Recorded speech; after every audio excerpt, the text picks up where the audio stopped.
I'm Duncan McLeod, and this is TechCentral's business technology show, TCS Plus. If you haven't done so yet, please subscribe on YouTube at youtube.com/TechCentral, or subscribe to our daily newsletter at techcentral.co.za/newsletter and get all the latest tech news in your inbox every morning at 5 a.m.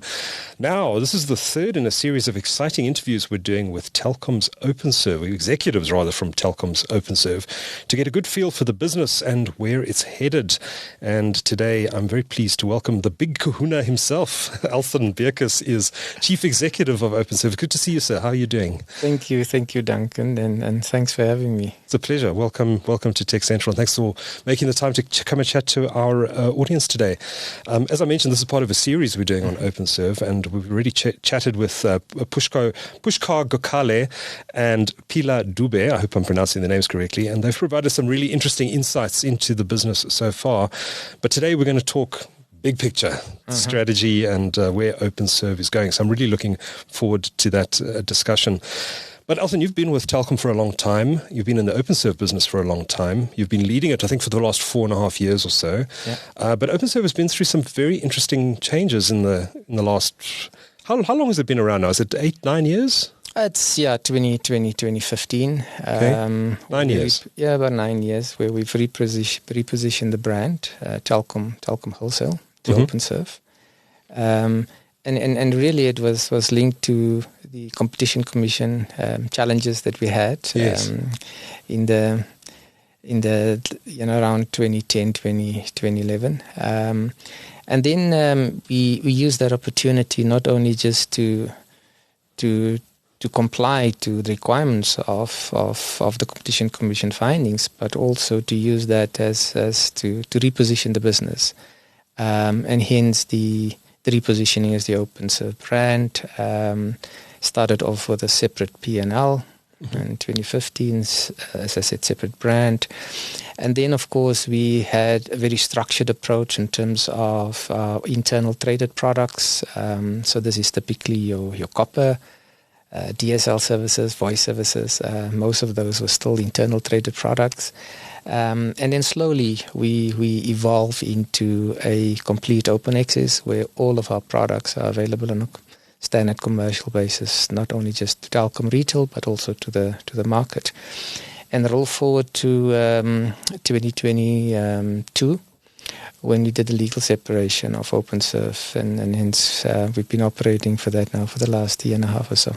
Right, so a legal separation, what does that actually entail? So now we Openserve P2L Limited. Okay, which means you're a subsidiary of Telkom. Subsidiary of Telkom, separate board, separate exco, and really arm's length, transparent relationship with the market as well as with Telkom retail. Right, so in theory, you treat Telkom and internet service providers the same. Absolutely. That's your mantra. That's our mantra. We operate on a rate card with all ISPs, including Telkom. The only time where it's wholesale pricing, as I said, transparent pricing to the market as well as to the Telkom retail channels. The only time when we have differentiated pricing is when you have volume and term commitment. Mm-hmm. And those are typical. That's just normal. If you can secure long-term business, obviously we'll give you better pricing, sure, as well as volume, of course. Yeah. So that's the only exception. Otherwise, everybody gets the same price. Yeah. Now, you've spun out of Telkom, its own brand, now legally separated as a subsidiary of Telkom. Now, these are key milestones, but they must have involved one heck of a lot of change internally as well. You're coming out of historically a monopoly position as a telecommunications operator in South Africa. You're being thrust into a competitive market. Your go-to-market model has changed quite dramatically in the last 10 years. What has that meant from a cultural perspective? I mean, have you had to force a lot of internal change within the organization to make it better suited to serving perhaps a different set of customers or serving those customers in a different way?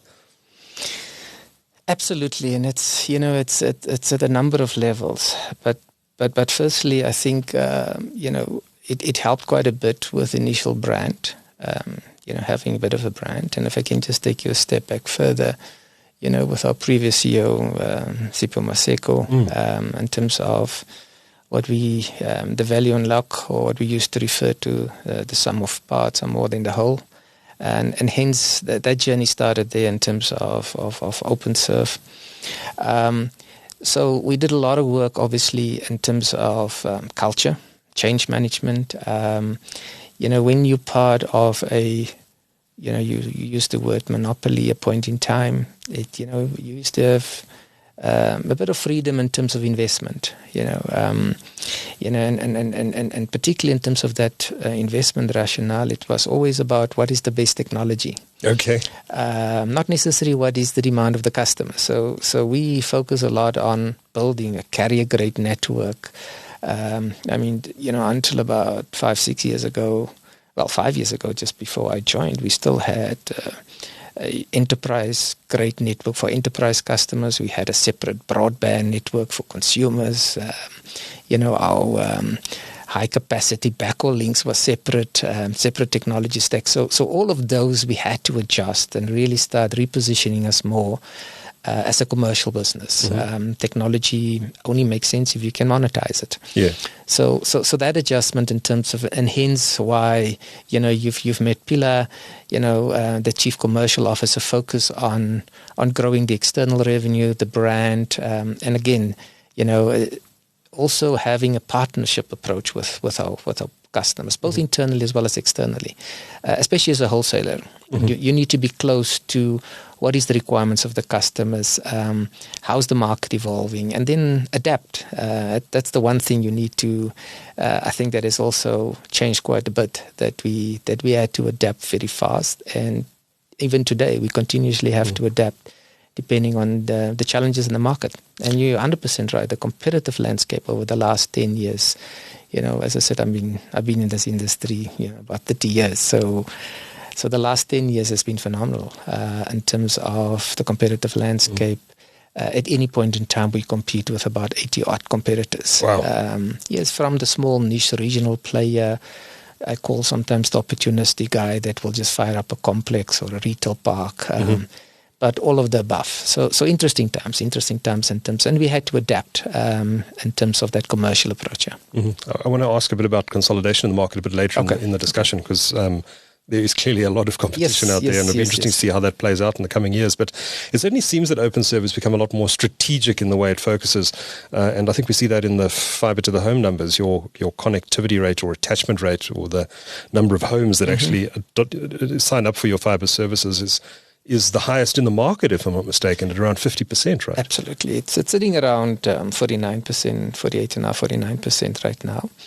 And it's not a coincidence. I mean, it's clearly how we've done quite a bit of analysis in terms of demand. And there's also, and just to clarify, our connectivity rate has got actually very little to do with our previous DSL base. Most of our fibre business is actually new business. Interesting. So, it's mostly new business. In fact, the bulk of our DSL base, which you will recall, was less than 10 meg. And with the event of the mobile data play, most of those base actually migrated to mobile. Oh, fascinating. Yes, so that's just as out of interest. Yeah.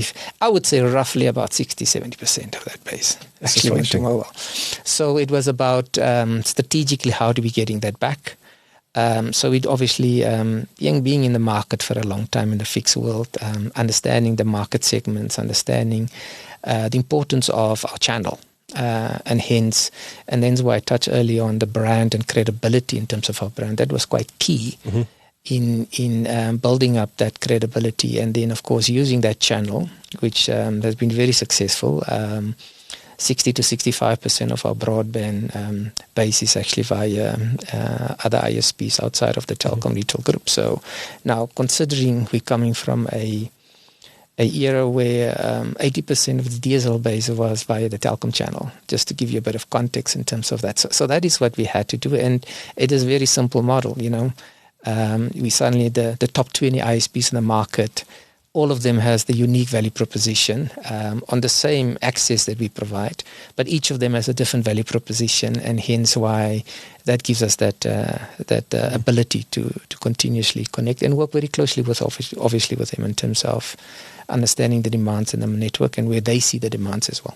It's very clear that Openserve now has, if I can term it this, has open access religion. Yes. You guys are married to this model. You believe in it. Just maybe take us through why open access is so important to Openserve's business model. Let's start with the infrastructure business. We operate a national network, and this a national fiber network, 170,000 kilometers of fiber. About 80% of that is actually core and aggregation on a national footprint. To maintain that network, firstly, you have to continuously invest in network, number one, and of course it costs to operate those networks.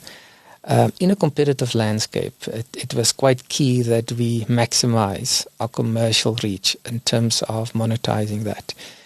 And hence, we went on a strategy, open access. Firstly, as I said, it was really started opportunistically with the Competition Commission, but then we took it a few steps further in terms of building a business model around that, because it was key that we see the demand in data, and it was important that all of our channels, whether it is the mobile operators, whether it was the ISPs or enterprise business channel, all of them actually have faith in the brand and the ability to compete. And our business model is really about, give the most reliable service in the market through the best customer experience. So that's kind of just it's a simple model in terms of, the retail integrated retail play is problematic. And a closed network is problematic, and a lot of our competitors learn the hard way. So we've learned those lessons. Some of them still have that model. Yeah. We've some of them still had, and we've learned those lessons through the previous integrated telco model. Right. And hence, this is we believe is the best of both worlds. Telkom is still an anchor customer of open access, of Openserve. And then, the rest of the network spare capacity. So we don't build for Telkom, just the anchor customer. But the only way to monetize a national network, you need to make sure you maximize your reach, and that is the open access. I think it was quite significant a few years ago when, and I think it actually signaled to the market how much Telkom and Openserve have changed, was when you guys joined the Internet Service Providers Association. For those who remember the history going back to the 1990s, ISPA was formed to fight Telkom at the time, and now you're a member of that same body. How significant was it when you guys joined the Internet Service Providers Association? Well, it was absolutely. It's key that, for us to be successful in a South African context, we must be part of all the formal forums, and we're not just ISPA. I'm part of the Digital Council, a number of industry bodies, because I think it's important that, because we all face similar challenges in the market. But probably the most rewarding thing about ISPA is when they recognize us as the best FNO in the market, which was probably for me the highlight, if you have to. The one was joining on, second one obviously is when they recognize, the journey we've been on and what we've achieved. Yeah. All right, let's talk a little bit about the state of the telecommunications infrastructure market in South Africa. Give me the big picture view. Based on some reports I've been reading lately, it seems that maybe there's a little bit of a slowdown in terms of the fiber build-out in the last year or so. Is that actually the case? Are things starting to slow? And if so, why are they slowing? Give us the big picture overview of what the market looks like right now. So, okay, I can talk a little bit. Let me just focus on the fix for now. Sure. I said earlier we've got at any point in time about 80 competitors. It is clear, there has to be market consolidation, and it has been happening. There's a lot of small regional players that if you just look at the growth of Vumatel in its initial phases was through acquisitions. And there's still a lot of that happening. And that will continue to happen. So, if you look at the infrastructure business and the fiber business, it's a long-term play. I have this very simple saying, it's easy to build networks, but really it's about manage and operate these business in a sustainable manner. because your returns in this type of infrastructure business, we're looking at 10, 15, 20 years, in some cases even longer. So this is a long-term play. It's a patient business, but it requires significant investment. So obviously everybody jumped on the wagon in terms of the growth and in terms of fiber, data explosion, and etc. And hence, yes, the market is basically overtraded right now in terms of fiber operators. So consolidation is inevitable. You're 100% right. We certainly noticed that there's a slowdown in terms of fiber build. We're still on our same strategy. We haven't really changed because we still see the demand. And you can see from our connectivity rate that, whatever we build, we monetize. And that will continue. So we're certainly on the same strategy in terms of our fiber build, which again, maybe just to summarize, when it comes to FTTH or fiber to the home, it's a pre-provision strategy, obviously based on the right market demand. On our enterprise and backhaul, it is on demand. So it's the only time we build is when there's an order. So that's just to sense. But in the pre-provision side, which is where most of the competitors are operating in, that is certainly slowed down, yes. Interesting. Yeah. And in terms of fixed and wireless, you mentioned that a lot of the ADSL customers who are moving off that network have actually gone to fixed mobile network. Correct. If you speak to Rain, they'll give you a view that the future is wireless. Other players in the market are investing heavily in fiber to the home, fiber to the business. Where do you see this going? I mean, is mobile going to improve to the point, or wireless technology going to improve to the point in the next 10 years that maybe it could displace fiber, or do you see a place for fiber in your network for decades to come? So, absolutely decades to come. So hopefully there's not a debate in terms of the technology. In theory, the way you should look at fiber, it's actually unlimited spectrum. That's effectively what it is. It's unlimited spectrum. So just using that as an analogy, the wireless world operates in a finite amount of spectrum. Yeah. So in theory, it's really no real argument in terms of the foundation of the digital economy, if I can use that as a reference point. Fiber complements mobile. And there's times when it makes more sense to deploy a wireless technology. We do. I mean, we do deploy satellite as Openserve. We do deploy microwave because it makes sense. And fixed wireless access makes sense. LTE, 5G makes sense. So I think it's all complementary. But I'm fairly confident in terms of as fiber as the foundation of telecommunications infrastructure. Including the last mile. Absolutely, the last mile as well, because that's quite interesting. And you asked me about you speaking to Rain, and it's absolutely a fact that when I look at the market, I see them as a competitor, and absolutely, it's no coincidence. Our speeds are it's not a result of what other competitors are doing. It's actually what the mobile operators are doing and what they're capable of doing. Right. So certainly we monitor that market well because we compete in the same, from a broadband perspective, we effectively operate in the same market segment. Okay. And I'd be remiss not to ask you about copper in your network. You've been removing it quite aggressively over the last few years. How big is your ADSL base in 2024, and when will that disappear completely, do you think?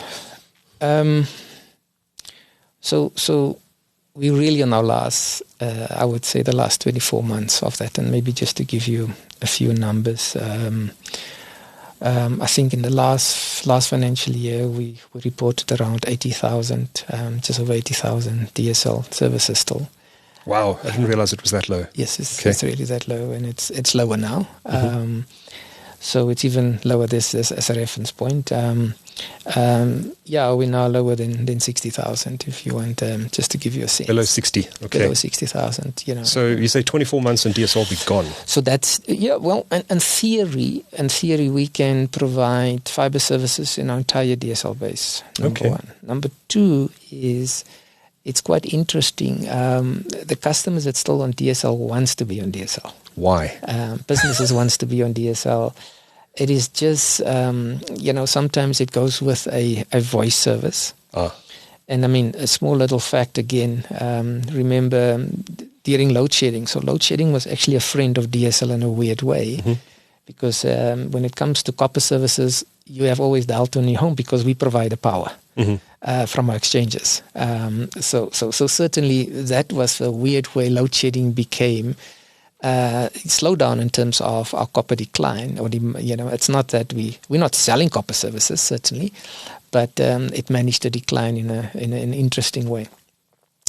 So that's where we are with our copper. I mean, in terms of our copper exchanges, and this is what we call our power-hungry exchanges, because obviously, as I said earlier, we power actually the remote connection to the home from our exchanges. The last 4 years we started with about 120. We're now down the end of last financial down to 56 exchanges. So copper exchanges. So this is where we have legacy copper technology. And then, we've already, our target here is to reduce that 56 to about 40 this financial year. And that's kind of the timing of those 24 months is in line with that. Now, based on the footprint, in theory, we can operate the current copper base with basically 4 exchanges. And the reason why I say 4, because we've got a dual vendor strategy in copper, the same as we have in fiber. And then you always have redundancies. You need at least 2 of each. But in theory, that's kind of, and then you can operate that at a very, low cost. We don't have a lot of operating costs associated with copper. We don't have dedicated copper skills. We don't have maintenance contracts associated with copper. It is just what I touched on earlier, is the indirect operating costs when it comes to power and cooling. That is really the big benefit that we are getting right now. Right. Actually, in your most recent set of, for Telkom's most recent set of financial results, and maybe we can go through that in a little bit of detail, it provided some context into the performance of the Openserve business, but I particularly noticed that you've been managing your costs very well, and I was interested to see that you've managed to reduce the volume of diesel that you've used to power your infrastructure. How have you managed to do that? Because that reporting period included quite a bit of load shedding. So, again, I've got a very simple saying, never waste a crisis. And certainly load shedding was that crisis for us that created opportunity for alternative energy.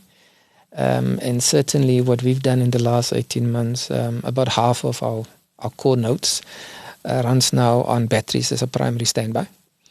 So that's kind of, now this is obviously your smaller sites, because I can give you a sense of the power consumption of our big sites. And then on our big sites, we focus on what we called exchange optimization, what I've just touched on earlier. All our power-hungry copper legacy infrastructure, we've decommissioned, we've optimized it. So, that we accelerated that program suddenly during load shedding, because suddenly the cost of diesel drove a lot of that business case for that. So half of our sites we can now run on batteries, primary stand-up, 4 to 6 hours. And then we've also embarked on a solar strategy on our smaller sites. So about 20% of our smaller sites we intend running on a hybrid solar strategy. But again, it was really the opportunity that was all the risks that was created by load shedding that forced us down that path. But at the same time, suddenly we had a very clear strategy around green energy and alternative energy to diesel, and that's effectively what we've managed to achieve. Yeah. Okay, and that's in a sustainable manner. That is really what we've built. Yeah. But with the end, I'll put that in inverted commas for now, of load shedding, it's been coming up for 5 months of no load shedding now. You must be very, very pleased. Certainly, but at the same time, we're watching load reduction very carefully. Right. Just to give you numbers, in the height of stage 2 and 4, we generated about 20% of our power through diesel. On load reduction, we're sitting about 2%. So it's not, it's material. It's still there. It's still there. And again, especially our big sites, if some of those sites, just to give you a sense, our top 10 sites in terms of power consumption per hour, and I don't know, do you have solar and batteries at home? But just to give you a sense, our top 10 sites operate, between 300 kilowatts to 1.4 megawatts per hour. Wow. Just to give you a sense. So when exchange like that runs on generators, I mean, battery is not an option when we function at that level as a standby option. So there are strategies, obviously, to optimize and reduce the power consumption load. And maybe just to give you a sense, we've reduced our power consumption demand from Eskom with about 30% in the last 24 months. Just to give you a sense of, and that was through, and hence, of course, it reduces also not only the demand on the grid, but also to provide secondary power through diesel to keep that network up and running. And to what extent is Openserve involved in the mobile high sites, or is that all run by Telkom retail? It's running by Telkom Mobile, and so the RAN is really run by them. Of course, we provide backhaul managed, so we do the national fiber transmission for Telkom Mobile as well as the backhaul access for them.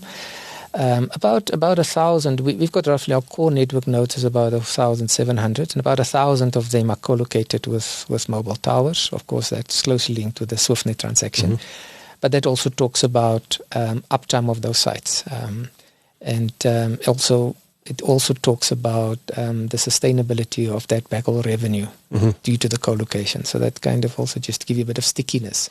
Even though we are busy with a tower transaction, it doesn't really put our backhaul revenue at risk in that context. Right. Yeah. Understood.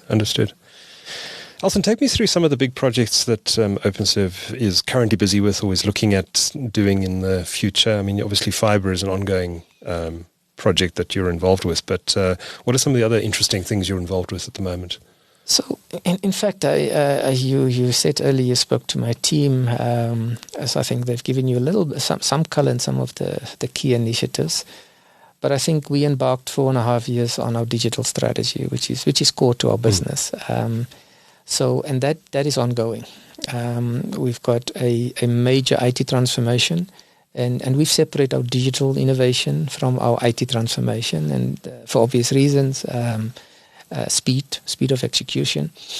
These IT projects usually are long term. Yeah. And if anyone wants more information about that project, we had a detailed interview with Pushka. Yes. Well worth going to listen to, so go and have a listen back to that. Yeah. But we also run a major IT transformation right now. And why that is important, I gave you earlier timelines of 24 months. So we've got legacy IT systems. We've already actually replaced the technology stack for fiber. From an OSS perspective, I think Pushka gave you context also in terms of the BSS deployment that we've done. And literally we're working as the transformation is to migrate all of our fiber products to our new technologies OSS stack. And again, the timing is quite key because we want to switch off those systems in the next 24 months, and that is 100% in line with our copper decommissioning. So we don't want to migrate a legacy copper inventory and to our new IT stack. So that's also from a timing. So that's really on the big IT transformation side. I think. Then I think we obviously do see market consolidation. You probably will want to ask me questions. Yeah, we're going to get to that in a moment. My thoughts. So yeah, that's obviously something that we are monitoring very closely. Certainly, as I said to you earlier, we currently, in terms of our growth to our external market, you can see we're sitting around on fiber. It's closer to a 60-40 split. So now it gets to that point, and this has really been the strategy always, is to make sure you diversify your revenue, not to just have Telkom as your key anchor customer. Back in our days, 80% of our revenue was associated with Telkom. It's down to 60%, and we are getting closer to our strategic range to about a 50-50 split between Telkom as a channel or as a customer versus the rest of the market. And then the next question is then, do you need to own 100% of that business when of Openserve? Exactly. When it's only enabling effectively 50% of our retail business. Not in a bad way, because you've now diversified your revenue. So that's kind of really been the next big phase that we're on, and we're on track. As I said, this year will be a big jump into that. We've basically de-risked the legacy retail revenues.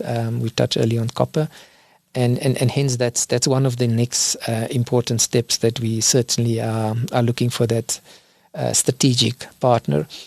And the reasons are very simple, Duncan. If you look at our market, most of our technology is based on global OEMs.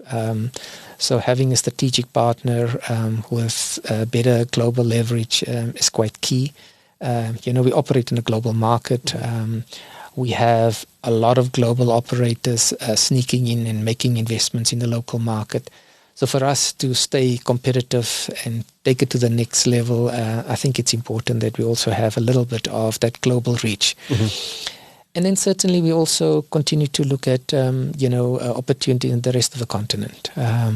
Certainly there is opportunities, starting basically with just, managed services in those regards, especially around the SADC region. We are looking at opportunities there, but eventually also looking at obviously investing in some of sort of that, because it's kind of a natural adjacent market for us. But for now, we've got plenty of demand in SA still, so that's continued to be the focus. Yeah. Okay. So just on a strategic equity partner for the business, are you in active discussions with anyone at the moment, or is it? Are you waiting for the outcome of the current regulatory processes? Yes, to be honest with you, that's actually it. Okay. I think we are monitoring it very closely, so we don't want to carry... I mean, we've had conversations with a number of players. So let's just put that out there. So we've had interest, but obviously the current Vodacom CIVH framework, and that would give us, whatever the outcome would be, that will give us the type of... recipe in terms of how to move forward, as also who are the right partners, because you don't want to go through a 4 or 5 year M&A and competition commission approval. Vodacom and CIVH. Certainly, I'm too old for that. I'm not so sure I'm going to be around for that type of timeline. Yeah. Certainly, they've been through the ringer on this regulatory ringer on this process.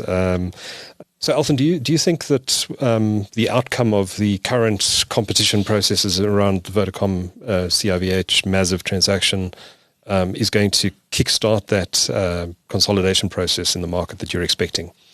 Absolutely. I think we all monitoring it very closely, and again, we've been neutral on it for obvious reasons, and a number of other players have been neutral because we really want. I think it's important.